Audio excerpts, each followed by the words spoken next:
Yun, good morning nga pala mga kalapatids. Bali ngayon ang first lap ng fan race.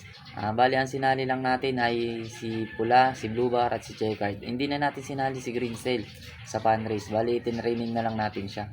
Ngayon kalapatids, antayin na lang natin sila kung sino ang unang makakauwi. Bali update ko kayo sa mga susunod na video. Goodbye kalapatids. And kalapatids, ang unang dumating, si Pula. Bali papasokin muna natin siya kalapatids. Bye. Kalapatids, bali dalawa pa lang ang dumarating sa atin. Si Pula at si J-Card.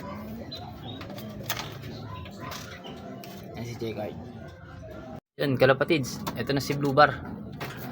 Cut off si Blue Bar. Pero yung type na sinali natin ng fan race is nakabalik na. Ito si Pula, si J-Card. Bali ang wala yung tinraining natin na si Green Cell. Sana makauwi pa mamaya si Green Cell. Goodbye kalapatids.